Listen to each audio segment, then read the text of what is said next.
সততার সাথে ইসলাম শিখতে আমাদের চ্যানেলে তোমাকে স্বাগত। আমি যেন হতে পারি বাবা মায়ের পরম প্রিয় চোখ শীতলকারী। আমি যেন হতে পারি পাখিদের রাজ্য ও বনযুক্তের শক্তি। গল্প। এক দেশে ছিল এক সুন্দর পাখিদের রাজ্য, নাম আলোর বন। সেখানে নানা রঙের নানা জাতের পাখিরা মিলেমিশে থাকত।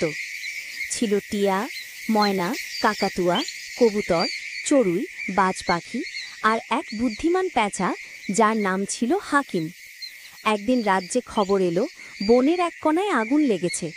সবাই ভয় পেয়ে গেল। কেউ বলল, আমরা তো ছোট, আমরা কি বা করতে পারি। কিন্তু ছোট্ট চড়ুই পাখি বলল, আমরা যদি সবাই মিলে চেষ্টা করি তবে কিছু না কিছু করতে পারবো ইনশাআল্লাহ। চড়ুই আর তার বন্ধুরা মিলে নদী থেকে ছোট ছোট পানির ফোঁটা এনে আগুনে ছুটতে লাগলো।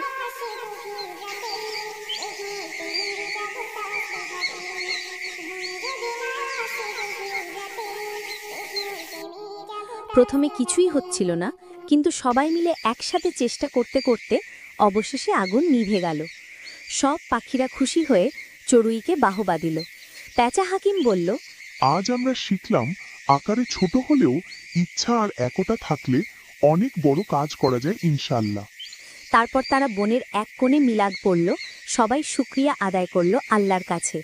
তারপর থেকে পাখিদের রাজ্যে নিয়ম হলো, সব সময় একে অপরকে সাহায্য করবে আর কোনো সমস্যা হলে সবাই মিলে সমাধান করবে।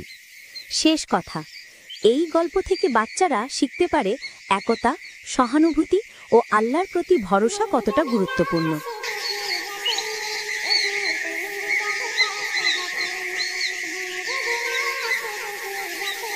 ছোট্ট সোনামণিরা, তোমাদের যদি আমাদের অ্যানিমেশনগুলো ভালো লাগে তাহলে অবশ্যই আমাদের চ্যানেলটি সাবস্ক্রাইব করো। ধন্যবাদ।